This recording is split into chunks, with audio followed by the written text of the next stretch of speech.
8 de la mañana con 13 minutos, 8 con 13 minutos, estamos ya en Punto Noticias, primera emisión nuevamente con ustedes para saludar con el economista Diego Borja, analista económico, es ministro de Economía que nos acompaña en vivo y en directo en nuestros estudios. Economista, buenos días, bienvenido, qué gusto saludarle. Le acompañamos a Alexis Moncayo, quien le habla, Licenia Espinel.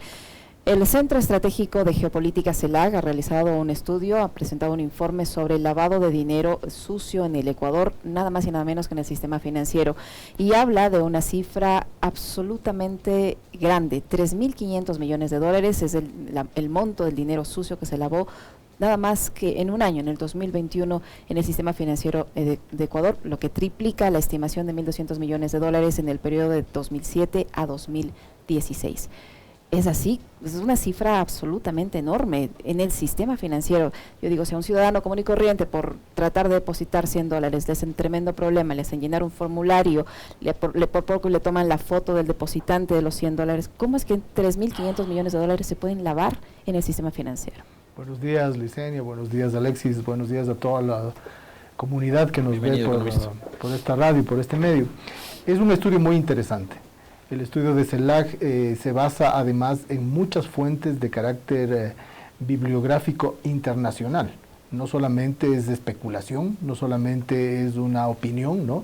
Se basa en cifras duras, incluso del Banco Central, en cálculos adecuados de todo el sistema financiero y nos da cifras abrumadoras. Abrumadoras porque cuando estamos hablando de 3.500 millones de dólares de probable lavado en el sistema financiero nacional, que equivalen prácticamente al 3.5% del PIB, y además citando posibilidad de que esto se aumente hasta el 5% del PIB, estamos hablando de una cifra gigantesca. Casi 5.000 millones de dólares. Casi 5.000 millones de dólares si fuera 5% del PIB, y además ya digo con fuente dura, porque el método que utiliza es un método también muy interesante, porque lo que hace es aislar las especies monetarias en circulación, dicho en forma simple, los billetes y la moneda fraccionaria de los depósitos bancarios. Entonces les quita a la moneda que estamos viendo directamente y calcula cuánto es el dinero bancario, y estamos hablando de una cifra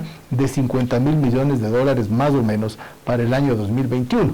¿no? Es una cifra gigantesca, y en esa cifra gigantesca entonces se pierde el rastro, porque además es muy difícil seguirlo, no solo en el Ecuador, sino a nivel internacional, por el hecho de la fungibilidad del dinero, ¿no? Hasta dónde esto proviene de una actividad ilegal, de una actividad ilícita, de un dinero sucio, y hasta dónde no, y cuándo empieza esto a lavarse en el sistema. Pero yo quisiera decirles solamente una cosa más. Eso empieza a suceder con mucha más fuerza en el Ecuador desde que se dolariza, porque se convierte en un polo de atracción, ¿no? muy, muy atractivo para este tipo de actividades. Ahora, primero bienvenido, economista Borja, qué gusto tenerle acá. Hay algo que me llama poderosamente la atención, y usted nos va a explicar igual técnicamente por qué ocurre eso. Este fenómeno empieza a experimentar un crecimiento más exponencial a partir de 2017 en adelante. Pero sobre todo, Licenia, este es un tema que es súper raro, y obviamente por eso queremos la explicación del especialista en esto, en el año de la pandemia. O sea, cuando aparentemente las actividades económicas cotidianas estaban más contraídas, es cuando se repunta este tema del lavado de activos. ¿Por qué ocurre eso? Bueno, aquí hay varios elementos. Cuando uno observa la cifra larga, ¿no es cierto? Nosotros tenemos, y esto vale la pena citarlo con mucha precisión, para ser realmente muy fidedignos con lo que dice la CELAC, ¿no es cierto? Entre el periodo 2007 y 2016 aproximadamente, en términos anuales, este dinero sin explicación, ¿no? Era de 1.200 millones por año, entre el 2007 y el 2016. Entre el año 2017 y el 2020 se dispara al doble. Más del doble, 2.600 millones precisamente en el año de pandemia, cuando se contrae la economía. O sea, no habría explicación que si es que la economía real cae, la economía monetaria se infle al doble del periodo anterior, donde además la economía creció más. Porque en el periodo 2007-2016 la economía crece a más del 3.5%, en cambio en el 2017-2020 baja el crecimiento, pero se dispara el dinero monetario, la economía monetaria, y más todavía en el 2021 sube a 3.517. 3.5% del PIB. ¿Por qué? Varias razones. Una de ellas es la disminución de las regulaciones que ya empezaron con el gobierno de Moreno, las modificaciones en las leyes financieras y monetarias, la, entre comillas, famosa ley de defensa de la dolarización, que lo que hizo es vulnerar el sistema de dolarización, poniéndole un nombre de publicidad engañosa, como están haciendo ahora con la consulta popular. Esto ya no es extraño para los ecuatorianos. Nos meten gato por liebre, nos venden humo y la gente a veces cae, ¿no? No siempre, porque la gente tampoco es boba, y suceden estas cosas. ¿Cómo es posible que mientras cae el empleo, cae la actividad económica, cae el dinamismo de la economía, quiebran empresas a millares, la economía monetaria se infle? Entonces simplemente no hay otra explicación, sino que está entrando dinero de una manera irregular. ¿Y este dinero estaría vinculado con qué tipo de actividad ilegal? Esa también es la pregunta, porque resulta paradójico que mientras existe esta cantidad de dinero en el sistema financiero, en el país, en cambio, tengamos todas las penurias en el sistema de salud, en los sistemas públicos, en la economía como tal del ciudadano, por un lado. ¿Y qué rol cumple aquí de control la Superintendencia de Bancos y la UAFE? Por supuesto, o sea, esto es una responsabilidad básicamente de las entidades de control. Definitivamente es así. Además, como hay mecanismos normativos del sigilo bancario, mecanismos normativos del secreto, los ciudadanos comunes y corrientes no podemos acceder, los analistas no podemos acceder. De hecho, CELAC reconoce eso y dice, nosotros nos podemos únicamente centrar en mirar las cifras, pero ya los mecanismos son responsabilidad de la autoridad. Mire, esto que usted acaba de decir, Licenia, es muy importante, porque aquí habría una suerte de lo que llama el estudio de la CELAC, ¿no? El equilibrio, la estabilidad macroeconómica del narcotráfico, así la llaman en el estudio, estabilidad macroeconómica del narcotráfico versus la inestabilidad macroeconómica del resto de los actores económicos. Como que estuvieran hablando de un banco central, más o menos. Como que estuviéramos hablando de dos economías. De un estado. De dos estados, de dos sociedades. Dos estados distintos, claro. Una sociedad sumamente estable y otra, en cambio, pasando penurias en las que entran empresas medianas, grandes, pequeñas, emprendedores, ONGs, cooperativas, etcétera, productores agrícolas, productores industriales, profesionales, etcétera, todos ellos en inestabilidad versus otra economía súper estable. Y esto también se refleja en las gigantescas ganancias del sistema financiero, que también CELAC lo dice, ¿no? En el periodo 2007-2016, promedio de utilidades, 361 millones. En el periodo 2017-2020, incluyendo ya el inicio de la pandemia, 592 millones, y en plena pandemia, 586 millones. Entonces, es inexplicable, entre comillas, que mientras la penuria de la mayoría expande todos los días, hay una estabilidad. ¿De dónde vienen estas actividades? No solo del narcotráfico. Eso es también importante de señalar, y eso lo dice el estudio.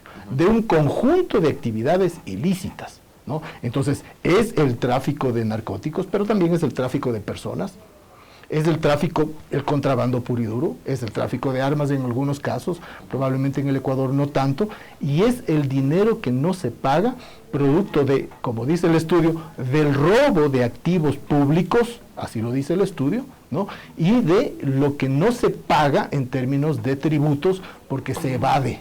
Ahora, ahí hay algo que me llama poderosamente la atención. Siempre ha pasado, por ejemplo, en otro tipo de sociedades, no solamente en la ecuatoriana, y es que esa bonanza, economista Borja, de la que usted habla, ¿no? De esa economía tan estable que tiene el mercado del narcotráfico, le hace, digamos, de alguna forma beneficiarse también a la economía de un país, y nos hace creer que hay digamos, una economía boyante, de que el sistema financiero goza de buena salud, etcétera, etcétera, etcétera. Eso nos dicen siempre las autoridades y algunos analistas, pero lo que estaríamos viviendo es entonces una ficción de bonanza económica, porque si algún rato, por ejemplo, digamos, terminan con la prohibición, ya la droga deja de ser, digamos, de ese negocio tan rentable que ahora tiene en esto de la prohibición, los controles, por eso las vías estas alternas, ¿no?, ilegales y demás, deja de ser un buen negocio, capaz y eso cae. Entonces generan una ficción de realidades en países como el nuestro,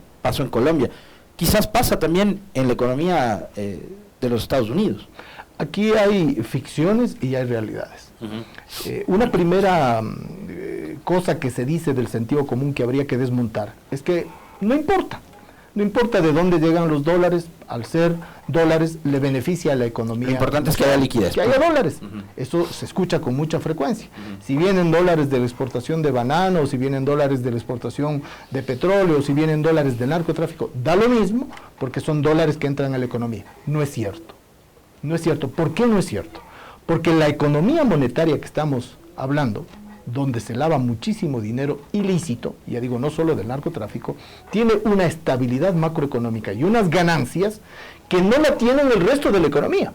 Porque claro, si veríamos que toda la economía crece a la misma magnitud o con la misma magnitud que crece la economía monetaria, que me estoy basando en las utilidades del sistema financiero, estaríamos perfectos, pues, porque crecería el empleo, crecería el dinamismo económico, bajaría la pobreza, pero eso no vemos. Exacto. Vemos que por un lado crece la economía monetaria, crece el sistema financiero, crecen las utilidades de ese pequeño grupo y decrece el resto de la economía.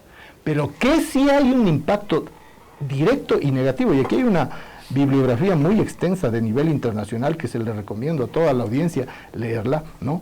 Que a los que les interesen, donde lo que sí impacta es la inseguridad. Hay una correlación positiva entre las economías que entran en la dinámica del lavado de dinero, ya no solo en el Ecuador, sino a nivel internacional, y la inseguridad, y el crecimiento de la delincuencia, y el crecimiento del sicariato, y el crecimiento del robo, y el crecimiento de la violencia, y el crecimiento de los asesinatos. Eso sí es directamente proporcional. Entonces, por más que entren estos dólares, no crece el resto de la economía, pero sí crece la inseguridad de los ecuatorianos. Economista, eso significa, lo que estamos escuchando, aunque suene asombroso, significa que el sistema financiero como tal acepta los depósitos de sus clientes sin siquiera darse cuenta que puede tener un origen ilícito, luego lo presta como parte de su actividad financiera y no pasa nada, y así aumenta sus ganancias. O sea, el sistema financiero no se pregunta si ese dinero que está en sus arcas y que le sirve para incrementar sus utilidades es lícito o no, le vale. Bueno, ¿qué pasa cuando un ciudadano como tú o como yo llegamos con $10,000 a depositar en un banco? Con 100 les digo, porque a mí me pasó una vez de un trabajo que hice me pagaron en billetes de 100 y fui a depositar en mi cuenta de ahorros $200 en billetes de 100. Tuve que firmar 2 formularios por los billetes de $100 y declarar obviamente que son de origen lícito, pero son $200. Yo no me imagino cómo 3.500 millones de dólares se mueven en el sistema financiero sin que nadie se pregunte de dónde vienen. A ver, aquí hay que decir una cosa. No sería posible estos montos sin que esto pase por el sistema financiero. Pero no solamente es el sistema financiero. Además del sistema financiero, y lo dice el estudio, ¿no es cierto? Hay otros canales, dice. Entre otros canales, el contrabando de efectivo, o sea, guardado en caletas, ¿no? Las apuestas, que son ilegales en el Ecuador, los sistemas de seguros, los instrumentos del mercado de valores, las empresas de papel, los sistemas offshore, etcétera. Todo eso menciona el estudio. Las pirámides, don Dieguito, don no sé cuantito, don NASA, ¿no? Etcétera. Todo eso es así, pero parte importante tiene el sistema financiero en un país dolarizado. No es solo el caso del Ecuador, pero no puede ser mal de mucho consuelo de tontos. Es el caso de muchísimos países. La línea entre el dinero lícito y el ilícito es muy fina a nivel internacional. Ahí cumplen un papel central las guaridas fiscales. Las guaridas fiscales se encargan en gran escala de permitir estos lavados que vemos en nuestra economía, pero multiplicados por 100 o por 1000. Esto es un mal global, ¿no? Nos está impactando. Ahora, ¿cuál es el impacto mayor? Porque aquí el escándalo no solamente es que haya esta dificultad macroeconómica y financiera que la está viviendo el mundo a nivel global, sino ¿cuál es el impacto real en la economía de los ecuatorianos? El impacto real es que si usted se fija cómo ha crecido esta posible lavado de dinero ilícito y cómo ha crecido la inseguridad, y van de la mano. Usted se da un salto en el Ecuador y usted observa de 1.200 millones a 3.500 millones y se da un salto en la tasa de homicidios de 4 personas por 100.000 habitantes a 50 personas por 100.000 habitantes. Es directamente proporcional. Por eso en alguna ocasión que se me preguntaba... ¿Cómo hacemos relación entre lo uno y lo otro? Perdón que le corté. Claro, ahí iba, exactamente ahí iba. Por eso alguna vez que se me preguntaba, yo decía, si queremos controlar la inseguridad y la violencia, debemos también empezar controlando todo el dinero ilícito que se lava en el sistema financiero y en otros sistemas en el Ecuador. Se me viene a la mente, por ejemplo, el caso de este señor Leandro Norero, ¿no? En cuya casa encontraron algo así como 8 millones de dólares, por ejemplo. Y de lo que encontraron en físico, cuánto habrán movido a través del sistema financiero. Y lo que ustedes decían, ¿no? O sea, hay mucha hipocresía en cuanto al ciudadano común, que se le pide formularios, que se le pide declaración juramentada de que el dinero proviene de actividad lícita, que está bien, pero lo mismo debería aplicarse para los grandes movimientos financieros, cosa que al parecer, según este estudio, no estaría ocurriendo. Ahora, estamos en un momento supremamente especial, porque todo lo que usted nos está diciendo, economista Diego Borja, ocurre en un país que adicionalmente es gobernado por un banquero. Y lo que han hecho los banqueros históricamente en este país es siempre tratar de desregularizar al sistema financiero y monetario. Están intentando hacerlo ahora, ¿cómo? Y cómo además de eso beneficia a este tema de lavado de activos. Bueno, no es de este gobierno únicamente, esto empezó con Moreno. Y en esto no hay que quitarle responsabilidad a Lenín Moreno, tiene un nombre y apellido. Fue él quien empezó la modificación en las leyes financieras que dejó el periodo del presidente Correa, y a través de un conjunto de nombres que se le ponía a las leyes de fomento productivo, de defensa de la dolarización, con títulos muy vendedores, muy vendedores, se iban metiendo, como decía hace un momento, gato por liebre, se iba generando mecanismos de desregulación, se iba generando mecanismos de vulneración de la dolarización, con nombres precisamente que hacían alusión a lo contrario. Y eso ha generado, pues, precisamente el momento en el cual estamos, a lo que se suma una vulneración gigantesca de la institucionalidad, porque esto no sería posible con una institucionalidad fuerte.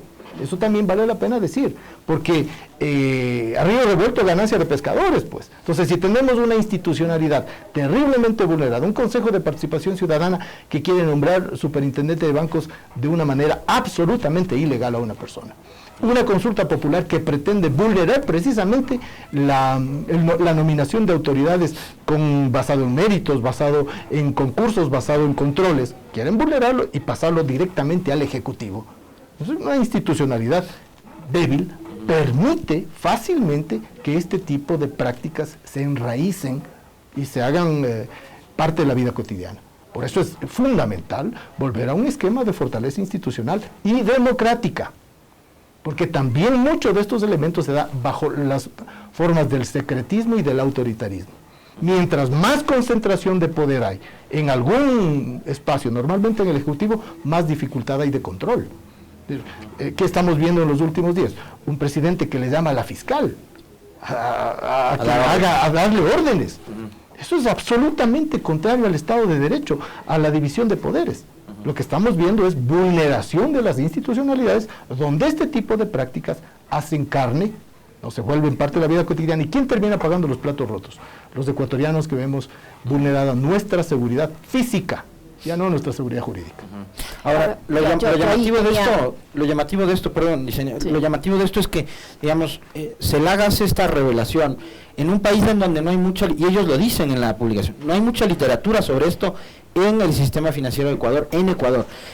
Hace esta revelación justo en el momento en que el gobierno, con toda su plataforma mediática, publicitaria, comunicacional, nos está haciendo creer a los ecuatorianos de que la política está tomada por el narcotráfico y de que hay organizaciones políticas que están muy relacionadas con el narcotráfico. Entonces, ¿cómo entendemos también entre el relato que pretende imponer el gobierno y una publicación que tiene que ver con una investigación que está además basada en datos, como usted decía al arrancar la intervención? Así es.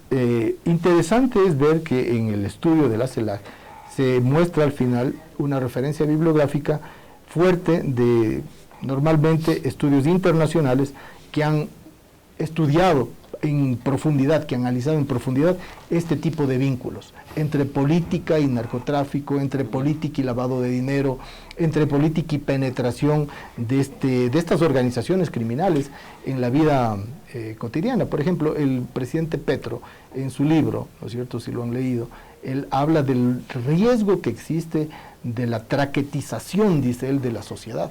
Porque en un momento determinado, como ya lo explicaba, es difícil decir hasta dónde está la ilegalidad y desde dónde empieza la legalidad o viceversa, ¿no? Porque las actividades se van compenetrando entre actividades que provienen de dineros que son sucios versus actividades que son completamente limpias y legítimas, y eso se va convirtiendo en una difícil línea para definir fronteras.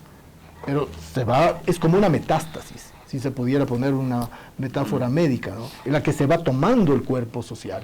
Pero eso sucede cuando el cuerpo social está débil, cuando el cuerpo social está enfermo, cuando no hay mecanismos de defensa, cuando el sistema inmunitario de lo social, si cabe, no está funcionando. Y eso tiene que ver con una sociedad que no puede resolver problemas de empleo para la juventud, problemas de empleo para los profesionales nuevos, para los profesionales viejos, cuando hay vulneración en general de los derechos de los trabajadores, cuando hay incremento de pobreza, cuando hay vulneración de instituciones. En un cuerpo social fuerte esto es más difícil. No podemos decir que no lo haya, porque es un fenómeno mundial, pero es mucho más difícil que haya una penetración como la que estamos viendo. Entonces, en ese contexto, se pretende armar un relato, en ese contexto, porque antes de decir eso, ¿quién es el responsable de la vulneración del cuerpo social?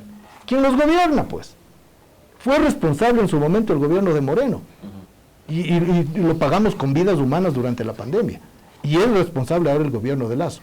En ese cuerpo social vulnerado, entonces, estos tipos de prácticas es más fácil que... ¿Pero qué nos dicen ellos? Que quien fue permisivo con el narcotráfico fue Correa. Lo cual los datos muestran que es completamente falso.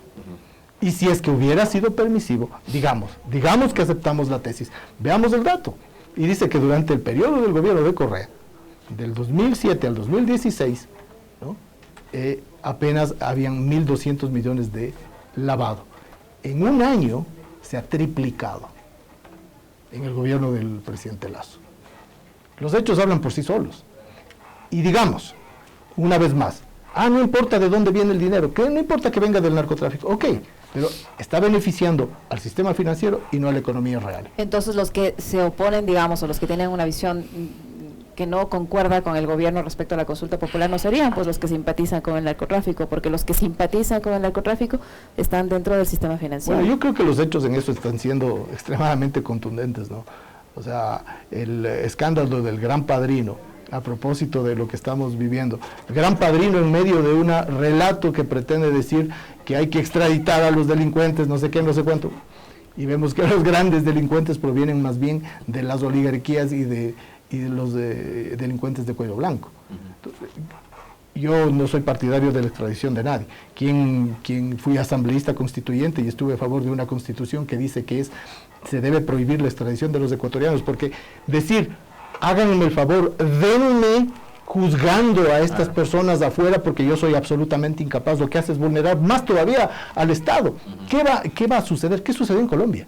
Ese tipo de señales lo que hace es decir, estados como el ecuatoriano es tan fácil de penetrar, sigamos penetrando, porque ni siquiera pueden juzgar a quienes cometen crímenes en sus fronteras. Entonces son estados absolutamente débiles, son señales exactamente a la inversa. Por eso, evidentemente, a la consulta de Lasso hay que decirle no, pues, no a la inseguridad, no a la incompetencia, no a la indolencia, no a la impunidad, no a la ignorancia, no a la ilegitimidad, no a la incoherencia, no a la ineptitud, no al inútil. 8 veces no, obviamente. Porque si le decimos sí, lo que estamos diciendo es haga con este país más piltrafa de lo que ya ha hecho.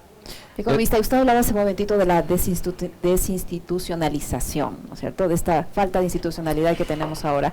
Y yo ahí le preguntaba hace un momento cuál es el rol de la UAFE, de la Unidad de Análisis Financiero, para evitar que estos 3.500 millones de dólares o los 1.200 o los que sea se laven en el sistema financiero. Y le pregunto esto porque la UAFE normalmente cuando hay un proceso que termina siendo político le asaltan al involucrado, al que está dentro de un proceso, pero le investigan hasta el último centavo y no de ese periodo de la denuncia, sino de muchos años atrás. Les pulgan, si se puede utilizar ese término. Entonces, ¿por qué no cumple ese rol con el sistema financiero? Bueno, ahí es importante que cuando hay institucionalidad fuerte, este tipo de control se haga sin color político, sin color de ningún estilo. Sea absolutamente neutral, si usted quiere, y transversal. Pero esto no estamos viendo en el Ecuador en ningún caso. Es decir, siempre este tipo de manos duras se aplican con dedicatoria. Hace un momento ustedes tenían a un analista jurídico que desde el punto de vista ya de las leyes señalaba, la Fiscalía, por ejemplo, no ha sido tan célere con el gran padrino como ha sido en otros casos pidiendo prisión preventiva, poniendo grillete, cuando incluso ha habido inocencia de ciertas personas.